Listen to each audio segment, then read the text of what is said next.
Jesus é o Filho da bênção. Então diga: em nome de Jesus eu estou livre.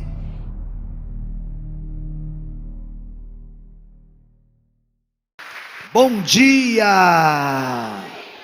Olhe para o irmão e diz assim: só alegria. Porque senão não tem graça de Deus. Diga para o irmão bem forte: a tristeza contamina, a alegria contagia. Diga mais forte: um cristão triste é um triste cristão. Ninguém merece. Então diga para o irmão assim: sorria. Fala para o irmão assim, com o coração cheio de paz. Diga assim: não tem nada de ruim na tua vida que não vá ficar pior.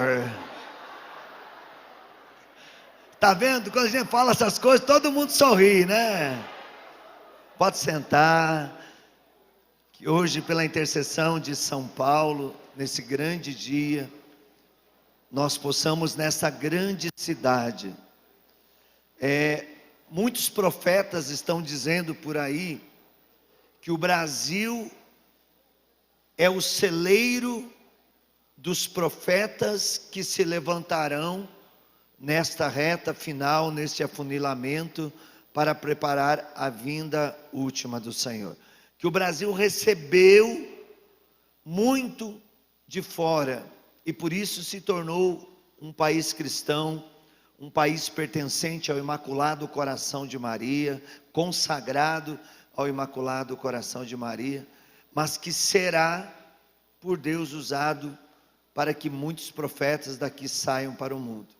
E eu quero dizer que isso é verdade. Não tem nada de fantasioso nisso, não tem nada de iluminismo, de milenismo, como se diz por aí, de falar dos fins dos tempos, mas é uma realidade. E essa realidade Deus quer contar com esse país. Mas eu também tenho uma palavra de Deus. Deste estado e dessa cidade de São Paulo será a base para derrubar todo o império da iniquidade que se instalou no Brasil. Então o povo de São Paulo precisa disso. E nesse dia de São Paulo, nós precisamos estar atentos. Vamos dizer assim: Deus te chama. Deus te convoca. Você tem que fazer parte do Imaculado Coração de Maria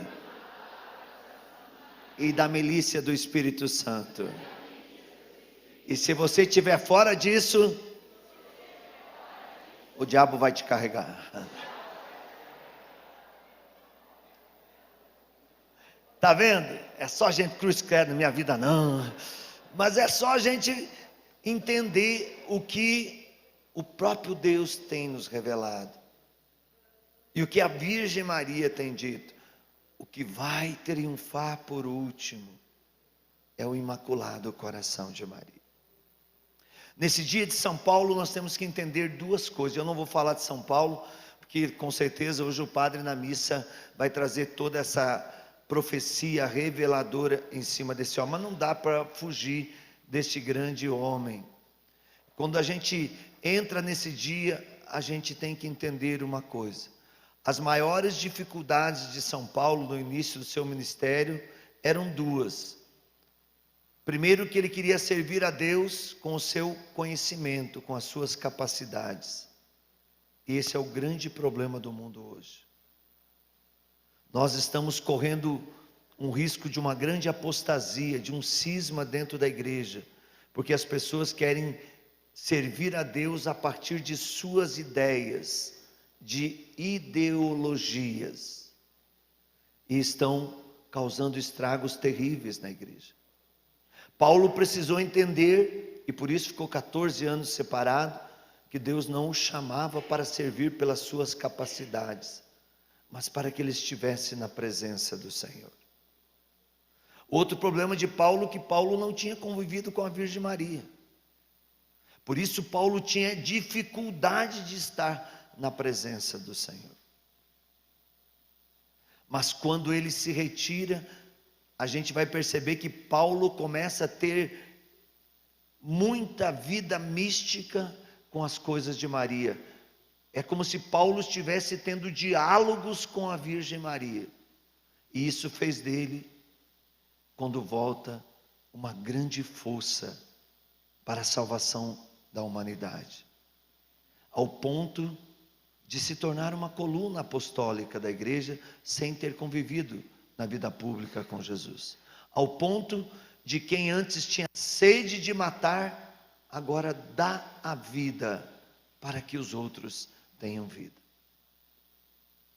Esses dois pontos têm que estar claros na nossa vida. Se eu quero viver na graça de Deus, eu preciso parar de brincar com fogo. Diga para o irmão assim: brincar com fogo queima. Pare de brincar com fogo, porque senão você vai virar churrasquinho no inferno. Diga para você: você vai torrar no caldeirão de Satanás. Então não brinque com fogo. A fé é uma coisa muito séria. Nós chegamos num tempo que vai nos restar somente o Imaculado Coração de Maria e a Palavra de Deus. Nós estamos chegando no tempo, irmãos, que a gente vai ver até dentro da própria igreja a proibição da Eucaristia. Nós estamos chegando num tempo que você vai entrar num confessionário para confessar o teu pecado, aquilo que você está sem paz, porque o pecado nos tira a paz, porque ele nos tira da presença de Deus. E você vai ouvir de muitos ministros de Deus: isso não é pecado. Você vai ver nesse tempo pregadores como eu, que estou aqui na frente, usar o microfone e dizer assim: você tem que ser feliz. Viva, aproveite a vida. E quando você cansar de aproveitar, volta para Deus. Deus não vai te condenar. Deus é amor. É verdadeiro, Deus é amor. São João vai falar isso, primeira carta, capítulo 4, versículo 8 e versículo 16. Deus é amor. Mas Deus, na mesma medida que nos ama, nos chama para estar na sua presença. Na mesma medida que usa infinitamente de misericórdia, até mesmo para a alma mais pecadora, usará infinitamente da justiça para aqueles que brincaram, para aqueles que mantinham uma aparência de cristão, que estavam na igreja por fachada, que estavam vivendo por causa do Evangelho, estavam se beneficiando, mas não estavam dando a vida por causa do Evangelho. Eu cheguei nessa conclusão. Eu não sei quanto tempo a gente vai viver, mas eu sei que esses próximos 7 anos serão cruciais. E esses 7 anos começaram no ano de 2023. Chegaremos num tempo que não teremos a Eucaristia, que não teremos os sacramentos, que tudo em nome de um ecumenismo precisa ser feito. Chegaremos num tempo que a banalização vai ser tanta, que você nasceu de um sexo e para você ser feliz você tem que ser de outro sexo. Chegaremos num tempo que a banalização vai ser tão grande dentro da igreja, que nem a palavra de Deus a gente vai querer acreditar nela. Quando diz: o homem deixará seu pai e se unirá à sua mulher, seu pai e sua mãe. A mulher deixará seu pai e sua mãe e se unirá ao seu homem. Hoje a banalização vai ser tão grande que as pessoas vão rasgar a palavra de Deus e vão querer se unir com pessoas do mesmo sexo e ainda vão querer que sejam abençoados por causa disso. Se é apostasia, se é iniquidade, se é relativismo. E vem do que? Vem das ideologias. Chegamos num tempo que tem que ser menos ideologia na vida de quem quer o céu e mais evangelho.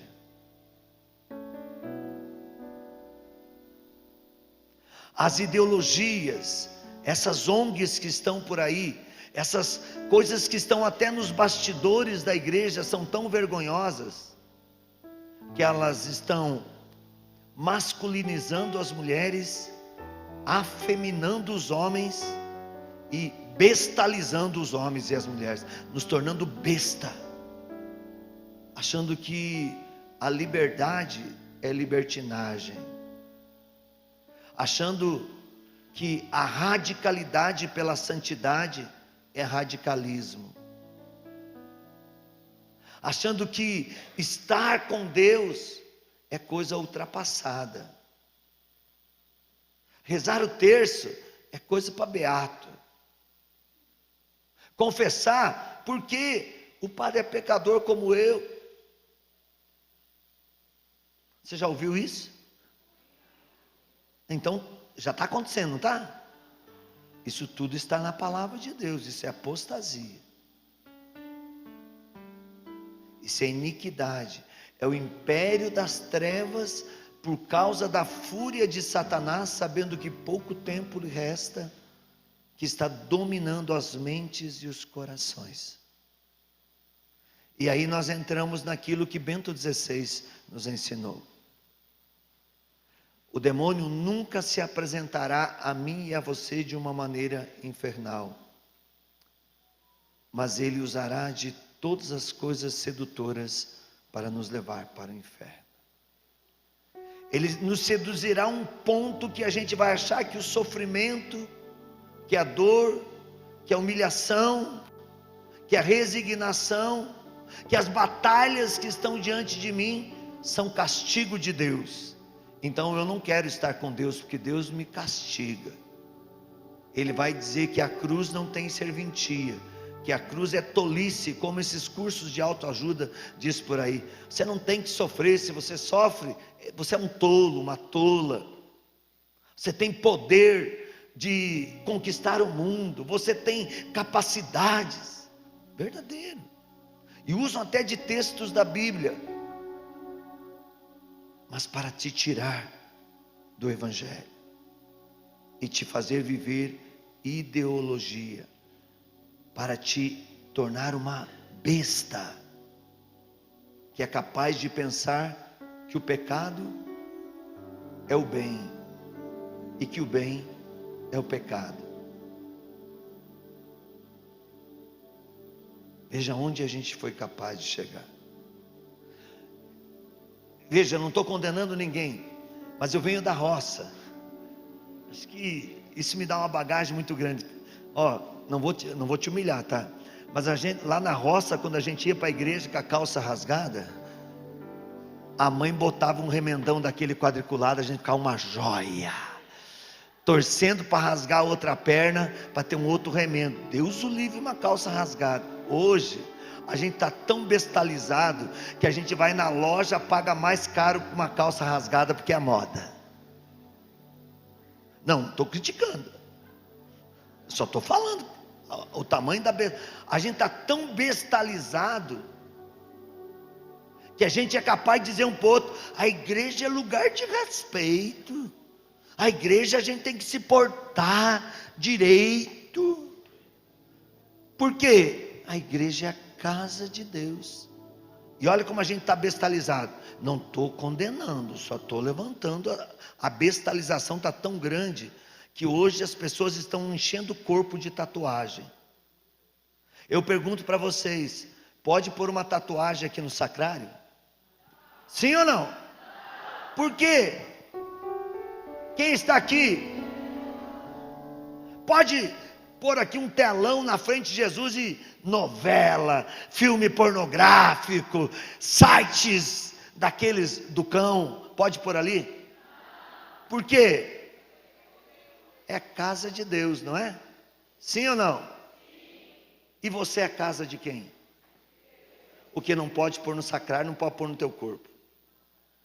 O que não pode fazer dentro da igreja, não pode fazer dentro da nossa casa. Olha o tamanho da bestalização que eu e você estamos sendo encaixotados. E eu, quando eu falo essas coisas, eu não estou fora não, eu estou dentro. A gente vai entrando nessas ideologias e vai ficando besta.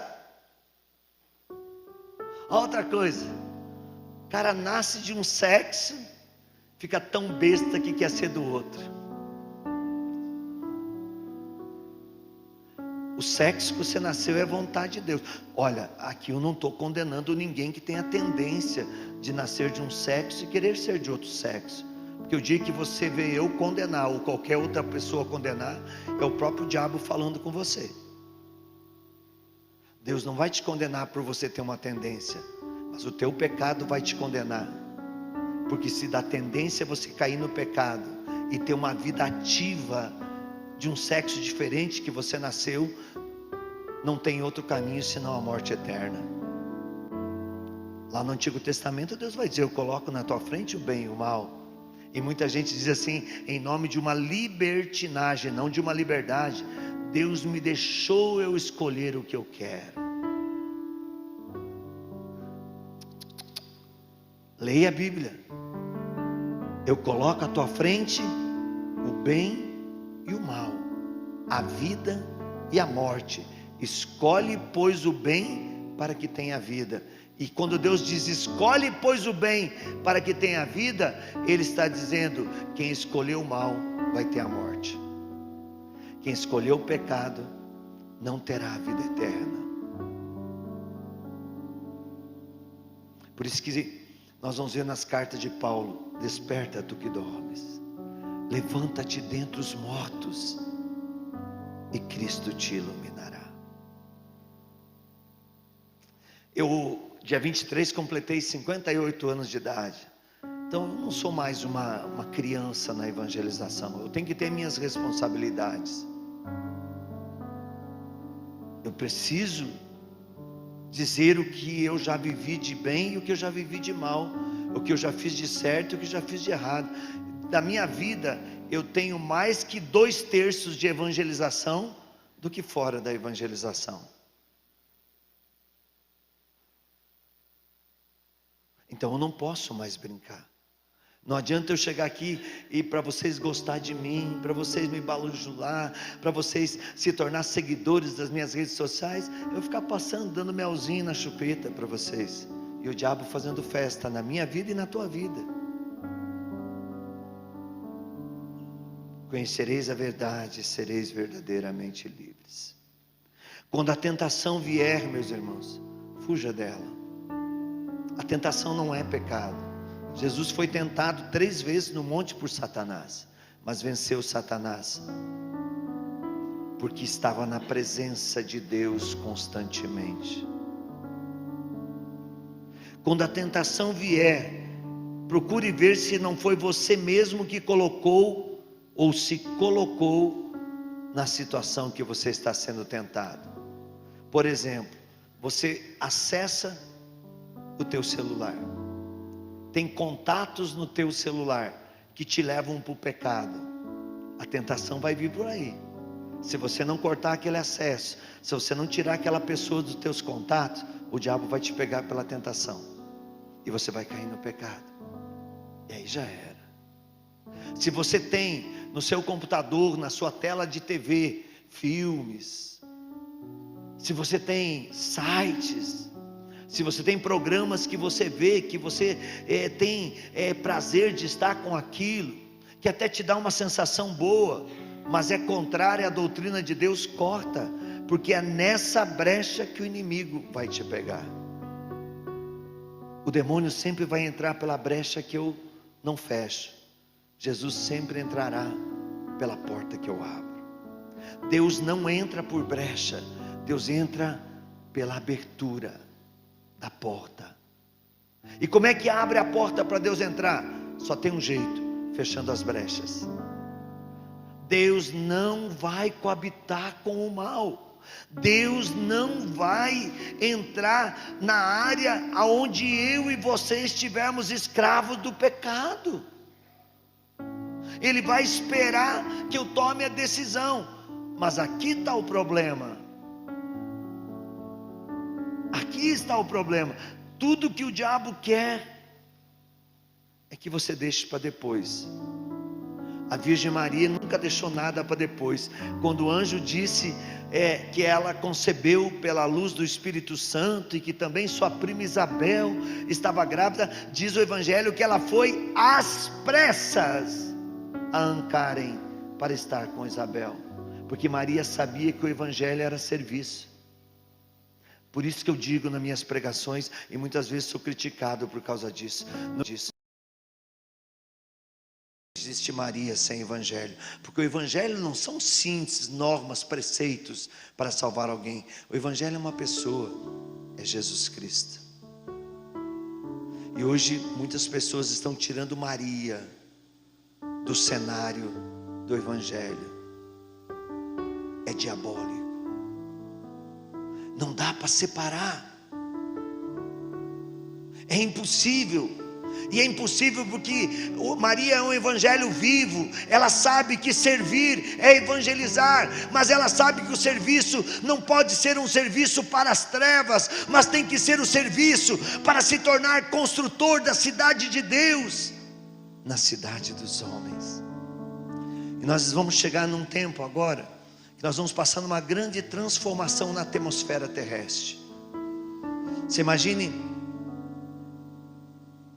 a terra que gira numa alta velocidade, e por causa de todas as mudanças que estão aí, ela vai ter um breque. E quando ela brecar, eu gosto de fazer essa comparação, é a mesma coisa que a água dentro da bacia. Você pega, anda correndo com uma água cheia de bacia, e Deus faz assim, ó, para. O que vai acontecer com a água da bacia? Vai embora, a bacia vai ficar vazia. A mesma coisa vai acontecer em pouco tempo em toda a atmosfera terrestre. Isso está nas profecias, isso está nas aparições de Nossa Senhora. Leia Garabandal, leia Medjugorje, leia La Salete, acesse os segredos de Fátima que já foram revelados, e aguardem para ver os segredos de Medjugorje que estão para chegar. Em breve, não tem mais muito tempo não, porque quem tem que revelar já está com 80 anos de idade, e ele não pode morrer sem revelar. Aí você começa a fazer as contas. Padre Pio, esse padre inclusive, que eu não quero falar o nome dele para não expor, porque senão as pessoas começam a jogar pedra nele. Esse padre de Medjugorje que está com os segredos, ele era um padre que convivia com o Padre Pio. Ele era uma criança, e Nossa Senhora disse ao Padre Pio: você não vai ver essa transformação acontecer na terra. E Padre Pio perguntou a Nossa Senhora: quem verá? E Nossa Senhora apontou para as crianças que estavam brincando, que hoje tem de 70 a 80 anos. Esse padre tem 80 anos, e ele era uma das crianças que estava brincando. Mas essas crianças verão. E ele foi chamado pela Virgem Maria para ter os segredos de Medjugorje. Então vai haver uma transformação no mundo, e aí nós vamos ter um novo céu, e nós vamos ter uma nova terra. Isso tudo antes da vinda última de Jesus, que é iminente. Então essas coisas já estão em processo de acontecimento. Aí você percebe pelas pandemias, está chegando uma pandemia pior do que a pandemia que nós passamos. Pior, o vírus muito mais violento, também criado em laboratório como outro, também criado pela desordem do homem na natureza, porque hoje a ideologia te ensina a salvar um papagaio, um periquito, um cachorro, uma árvore. E Bento XVI dizia: a igreja não nasceu para salvar árvores, mas para salvar almas. Um cristão que não tem o zelo pela criação de Deus, é porque não vive o batismo no Espírito, não tem a intimidade com Nossa Senhora. Então é um descaso. Se quer saber um cristão que não tem amor e que não vive o Evangelho, quando ele acorda de manhã, ele não arruma a sua cama e deixa para os outros arrumar. Se eu dormir em hotel, eu arrumo minha cama, arrumo. Se alguém chegar ali e quiser arrumar melhor que eu, que arrume. Mas eu, quando entrei naquele quarto do hotel, aquela cama estava arrumada. Um dia eu estava andando com a senhora Marina, que hoje está acamada, com 90 e tantos anos. Ela usa o véu da Beata Helena Guerra até hoje. O véu que foi tirado do corpo da Beata Helena Guerra, ela usa até hoje, a senhora Marina. E a senhora Marina foi pegar eu em Firenze para levar para Lucca. não estava dirigindo mais, não podia, porque já tinha uma idade de 80 e tantos anos, ou 70, quase 80. E eu cheguei, estava muito frio, e eu falei para o Francisco, que era o motorista, falei: Francisco, eu preciso ir no banheiro, estou com a bexiga apertada. A senhora Marina falou: eu também. E ele parou no primeiro posto, que lá chamam Alto Grill, que tinha na rodovia. E quando parou, a senhora Marina foi bem ligeirinha, aquele jeitinho, né? Santinha, tercinho na mão, para o banheiro. E eu fui também. A mulher sempre é mais demorada. Você pode ver que mulher sempre tem fila no banheiro, homem não tem. Mulher sofre até nessa hora, né? E eu saí antes que ela, e de repente sai a senhora Marina dentro do banheiro. Vai lá, abre o porta-mala do carro, pega um balde, uma vassoura e um pano e entra no banheiro. Eu falei: eu não vou perguntar para o motorista, vai ser chato, mas para ela eu vou perguntar. Aí ela saiu, fiquei na porta, até achei que ela não estava passando bem. Fiquei na porta, quando ela saiu, eu falei: senhora Marina, a senhora não passou bem? O que aconteceu? Não, meu filho, é que eu entrei no banheiro e o banheiro estava todo sujo. E como eu estou aqui com o meu hábito de religiosa, se alguém entrar depois de mim no banheiro, vai achar que fui eu que sujei o banheiro. Então é melhor deixar limpo, para que eu não seja um contra-evangelho na vida das pessoas. Quase 80 anos limpando o banheiro de posto de rodovia, para que quem entrasse depois dela não encontrasse o banheiro sujo como ela encontrou. Isso é evangelho. Isso é serviço. Isso é santidade. A santidade é como a perversidade. Ela não acontece nas coisas grandes, mas nas pequenas. O mal nunca entrará por uma catástrofe, mas sempre das pequenas brechas que nós deixamos. A grandidade da santidade nunca chegará na minha vida e na tua vida, se a gente não for fiel nas pequenas coisas. Por isso, talvez nós estejamos brincando com fogo, e aí fica muito difícil da gente não se queimar. Por isso, meu irmão, afaste-se, minha irmã, de tudo aquilo que te afasta de Deus. Escute essa palavra. Naquele tempo, Jesus pronunciou essas palavras: eu te bendigo, Pai, Senhor do céu e da terra, porque escondeste essas coisas aos sábios e entendidos, e as revelastes aos pequeninos. Sim, Pai, eu te bendigo, porque assim foi do teu agrado. Todas as coisas me foram dadas por meu Pai. Ninguém conhece o Pai senão o Filho, e ninguém conhece o Filho senão o Pai. Vinde a mim, vós todos que estáis aflitos sob os vossos fardos, e eu vos aliviarei. Tomai meu jugo sobre vós, e receberei a minha doutrina, porque sou manso e humilde de coração, e acharei repouso para as vossas almas, porque meu jugo é suave, meu peso é leve. Semana eu fiquei 3 dias em casa, quase um milagre, né? E aí eu comecei a brincar com o Davi, brincar dali. Aí chega meu filho, chega minha nora, chega a Cleia, e aí os 3 estavam chorando de ver eu brincar com o Davi. Aí eu falei: o que foi? O que aconteceu de errado? Que bomba estourou? Ela olhou e falou: nossa, como você está mudado. A gente não estava mais se suportando. Você chegava em casa, você era muito agressivo. Você chegava em casa, você se fechava, não queria conviver com a gente. E esses últimos dias você está tão feliz, você está tão livre. A gente está chorando de felicidade, porque você voltou a ser dentro de casa aquilo que você sempre foi, e aquilo que você é na tua missão, feliz. Eu falei: meu Deus, que vergonha. Que vergonha. A gente às vezes comete tantos erros com as pessoas que nos amam tanto, em prol de um bem-estar para nós. É melhor a gente sofrer por quem a gente ama, do que quem ama sofrer por causa da gente. Jesus sofreu por aqueles que Ele amava, para nos libertar do sofrimento. A palavra de Deus diz que cada pessoa é tentada pela sua própria cobiça. Leia depois Tiago capítulo 1, versículo 14 e 15. E nem todas estão sujeitas às mesmas tentações. Às vezes a tentação que eu passo é diferente da tentação que você passa, mas eu posso entender que na queda do irmão eu tenho que tirar uma lição, e não ser aquele que joga a terra para enterrar o irmão de vez, porque isso é totalmente contrário ao Evangelho. Para alguns, o que é a tentação? O que é brincar com fogo? É o álcool, é a bebida. Vocês imaginem eu aqui com o microfone na mão pregando, e sair daqui, vocês me pegarem ali do lado de fora na rua com uma garrafa de cachaça na mão, com um copo de cerveja. O que vocês vão pensar da minha pregação?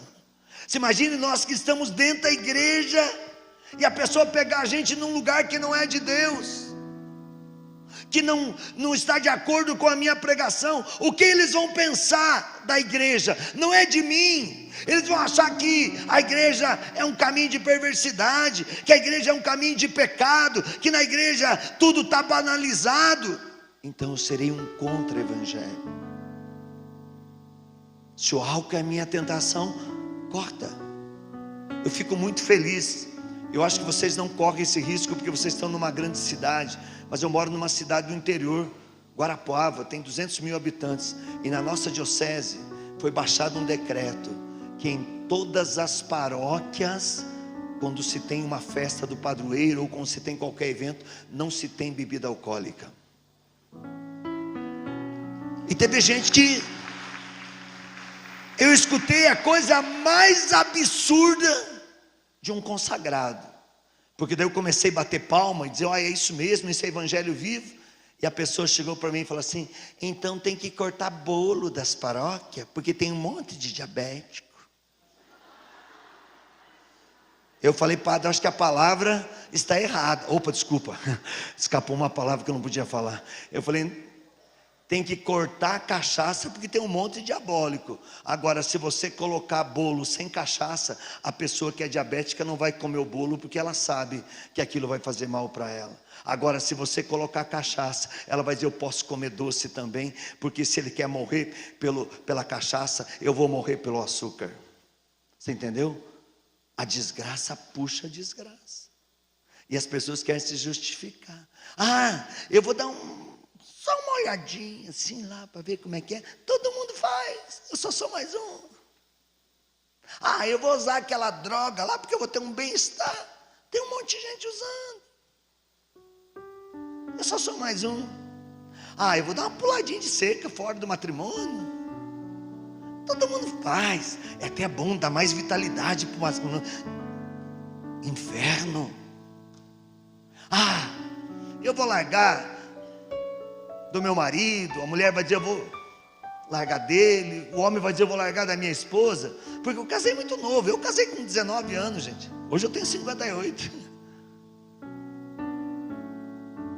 Ah, eu não pude aproveitar a vida. Meus pais naquele tempo, Deus o livre, se eu chegasse depois da meia-noite em casa, apanhava, com as costas ficavam mais mole que a barriga. Hoje, filho, volta cedo para cá assim, lá para as 7 eu chego. Ah, se no meu tempo fizesse isso. Outra coisa que é terrível: pai e mãe, padre, eu acho que o senhor não convive em família, o senhor não vai saber disso, mas pai e mãe montando motel dentro de casa. Que é isso, pregador?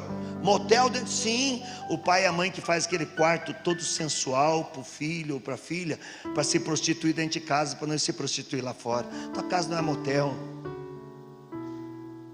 Cria vergonha nessa cara. Você está empurrando o teu filho, a tua filha nas mãos do capeta. Acorda para a realidade, radicalidade. Aqui é a casa de Deus. Quer pecar? Vá de reto com o diabo te carregue, mas aqui não.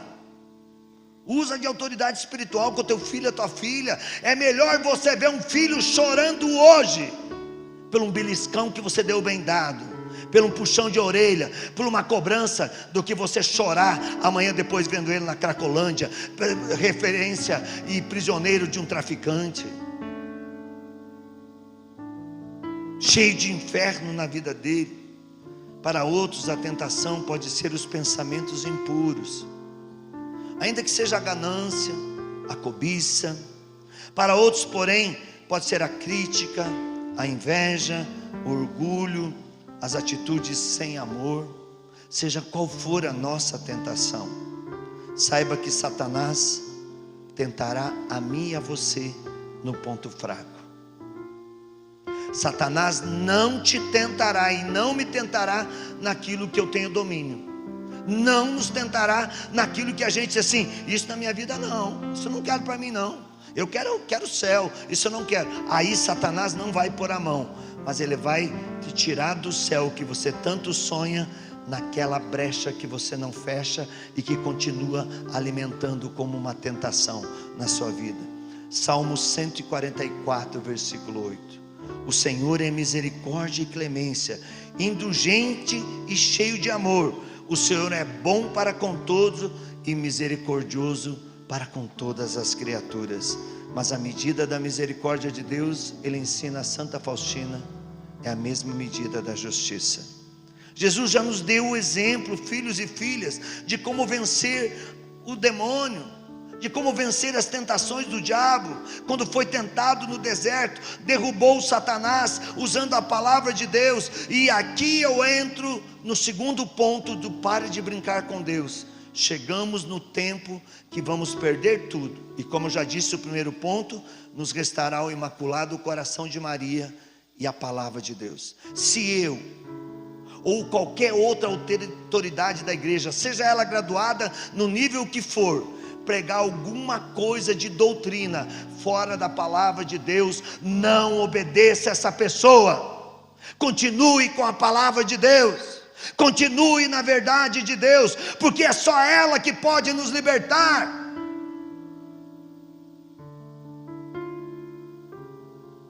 E como eu falava, a mudança vai ser tão grande, que depois, antes ainda da vinda última do Senhor, virá a nova terra. E aí vem os refúgios, que Nossa Senhora tem pedido tanto, de sobrevivência, porque as grandes cidades vão acabar. Nós não teremos internet, nós não teremos energia, nós não teremos água encanada, nós não teremos comunicação de satélite, nós não teremos transportes, tudo, esse mesmo processo será acompanhado com a fúria de Satanás, e a fúria de Satanás é destruir. Só que eles não vão se preocupar com aqueles que estão refugiados, eles vão atacar os grandes centros, as grandes capitais. E aqui que São Paulo tem uma grande importância. Pelas águas São Paulo, capital, não será engolida, mas será um grande local da fúria de Satanás. E aí uma legião do Imaculado Coração de Maria e da milícia do Espírito terá que se levantar para defender a verdade do Evangelho. E depois disso vem o toque da trombeta. Depois disso vem Jesus. E aí se levantarão os vivos e os mortos, e todos serão julgados, serão salvos pelo bem que fizeram e serão condenados pelo mal que não se arrependeram. Não é nem o mal que praticaram, porque o arrependimento me torna justo da misericórdia e livre da justiça. O não me arrepender bloqueia a misericórdia e me leva para a justiça.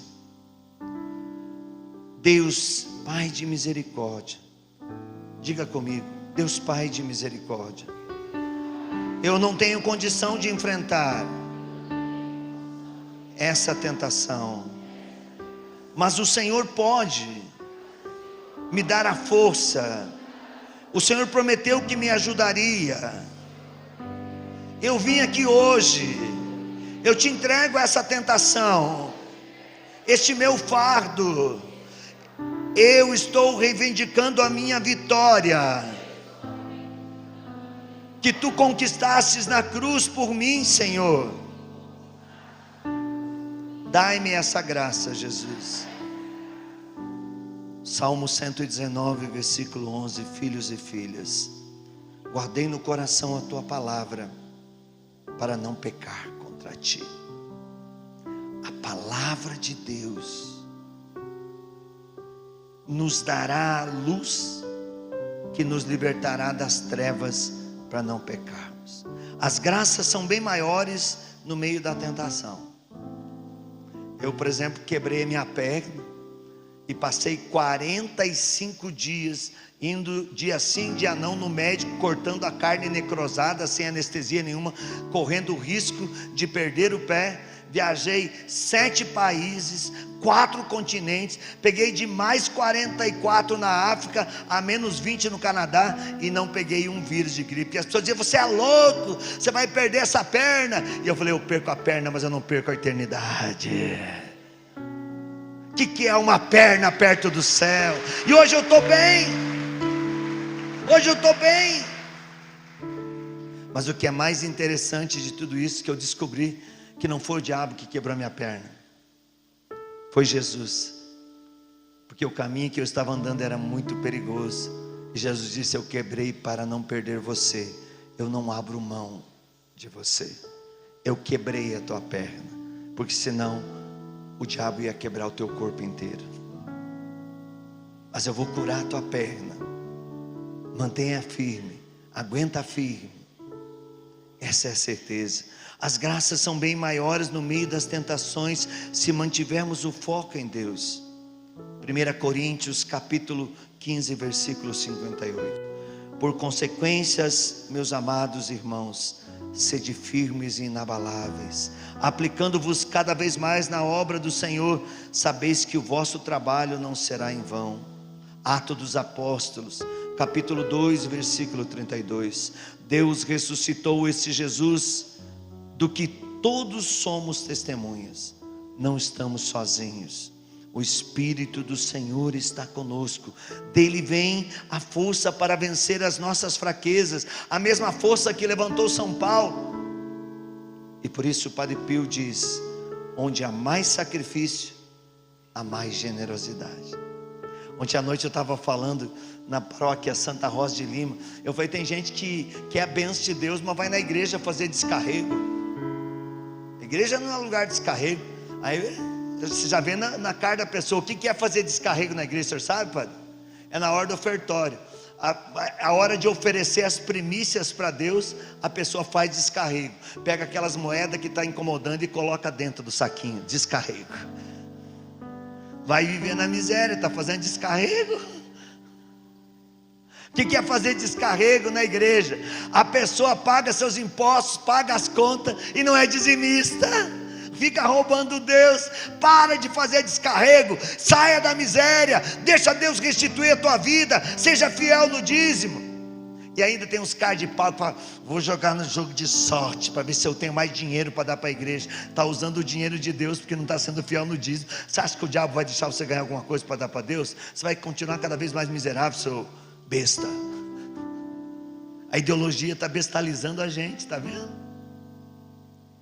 Agora pode ver, estão tirando os impostos de todos os jogos de sorte, e estão colocando imposto em alimento, estão colocando impostos na conta d'água, estão colocando impostos no IPVA, estão colocando impostos na conta de luz, estão colocando impostos naquelas coisas mais sagradas, e agora bestalizando ao ponto de querer cobrar imposto da igreja.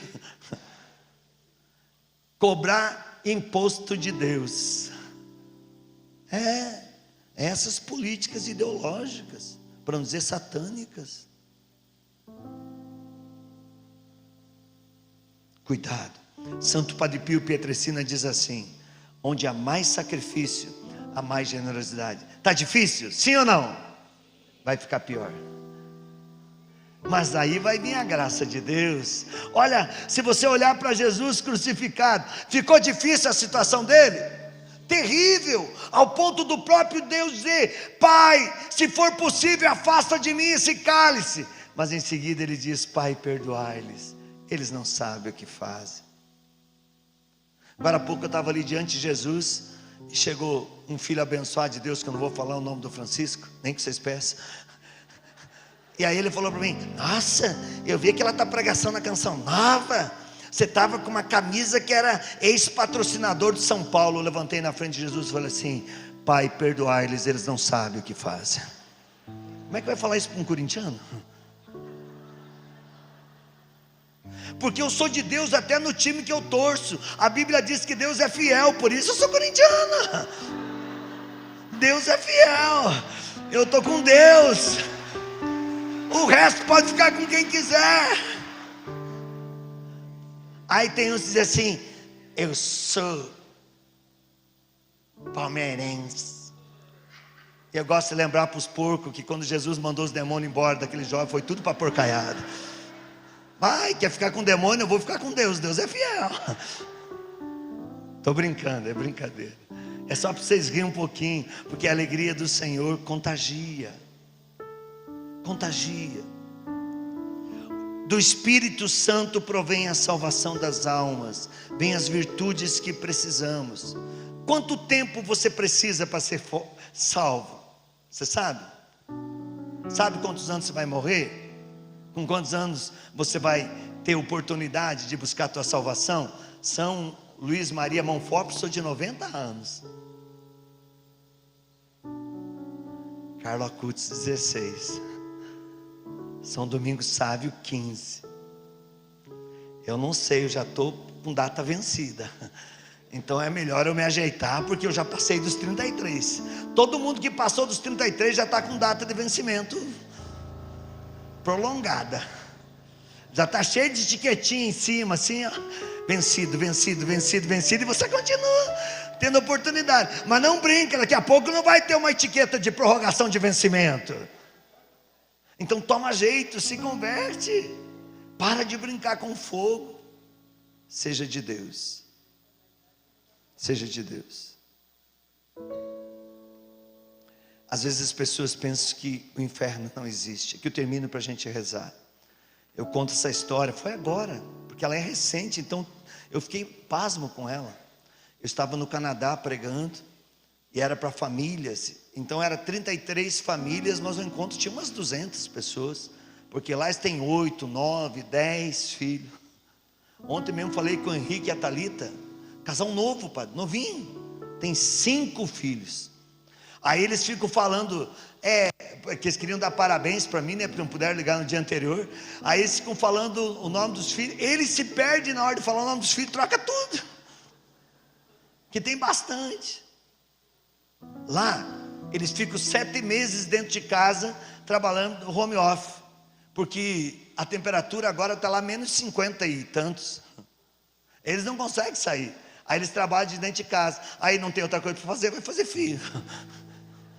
Aqui a gente trabalha demais e esqueceu de viver a natureza. O homem se unirá com sua mulher e terão filhos. A mulher se unirá com seu marido e terão filhos. Isso é uma estatística agora, séria. Não estou brincando.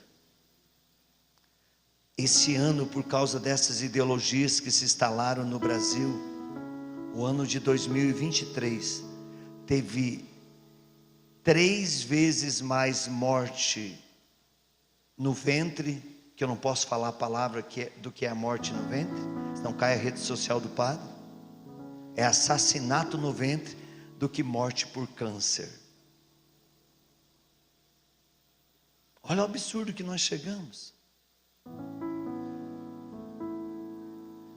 Eu sou o caminho, a verdade e a vida. E lá no Canadá, aí eu fui comungar.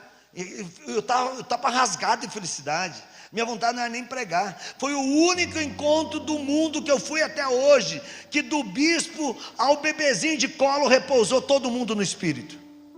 E o bispo, quando levantou, falou assim: se alguém bateu foto e postar na internet, está excomungado. E é complicado, já pensou o bispo Camita lá repousando, o espírito deitado no chão, e ele já marcou o território, falou: apaga a foto. Todo mundo bateu foto, até eu apaguei na hora, sou doido.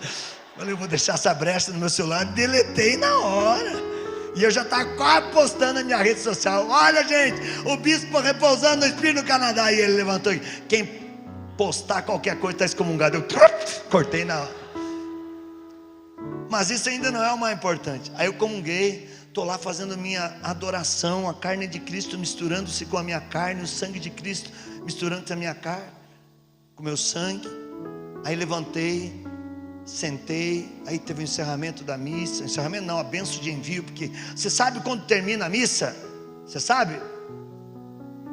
Sabe ou não? Não, aquela bênção ali é de envio. Aquela missa, você entra nela, inicia ela quando o padre faz em nome do Pai, e você depois, quando você pensa que ela termina, você está sendo enviado para ser um outro Cristo no mundo. Aquela missa só vai terminar na próxima missa, quando o padre de novo fizer em nome do Pai. A missa não termina, porque eu e você temos que ser evangelho vivo. Então ela termina quando você vai na missa de novo. Por isso que eu vou à missa todo dia. Domingo na missa, semana na graça. Domingo sem missa, diabo na tua causa, para não dizer outra coisa pior. E conscrição aí, trocando missa por tantas coisas. Aí eu terminei aquele momento de oração, veio a bênção de envio no final, ali de todo aquele momento oracional. Veio um satanista falar comigo. Eu falo para mim, o capeta anda perto de mim que você não tem noção. Aí veio o próprio capeta falar comigo. Aí o cara falou assim: você acredita que aquela bolinha branca lá que você pôs na boca é Jesus? Eu falei: eu não acredito, eu tenho certeza, é corpo e sangue de Jesus, não é bolinha branca não. Ele falou: corpo e sangue nada, aquilo é um pedaço de pão, vocês são um bando de ignorantes, eu sou satanista e eu te digo aquilo. Não é carne, não é sangue. Eu falei: para você que quer ir para o inferno, aquilo não é carne e sangue, mas para mim que quer ir para o céu, aquilo é corpo e sangue de Jesus. Aí eu olhei para ele e falei assim: se você quer ir para o inferno, continue pensando assim. Ele falou: Virgem Maria, Deus me acuda, para o inferno não quero ir não. Uai, o cara é satanista. Eu falei: eu falo para vocês, essas ideologias estão abestalizando a gente. O cara se declara satanista e acha que vai para o céu.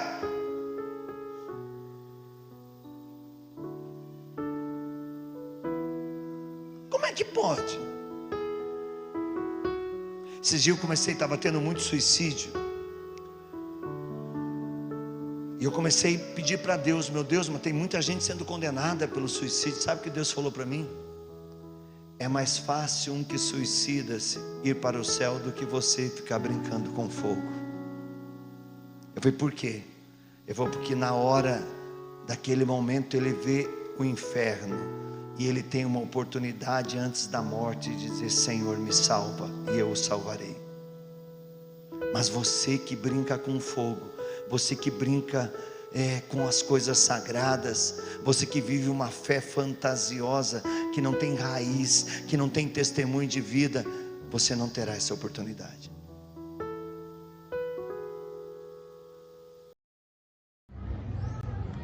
Vem, Espírito Santo, aviva os nossos corações. Juntos nós vamos conquistar o mundo. Gostou do nosso encontro hoje? Se você gostou, dá um like, compartilhe, mande para os seus amigos, convide pessoas para seguir a nossa missão. Somos uma missão que vive da providência. Você pode nos ajudar através do Pix que está aparecendo aqui em nosso vídeo, pelo nosso QR Code, ou também pelo doações.ironispodaro.com.br. Na nossa loja virtual nós temos o livro Orando com a Misericórdia. 365 ou 66 dias, sempre no caminho da misericórdia. Deus te abençoe, te compense. Você se torna conosco um evangelizador. Até a próxima pregação.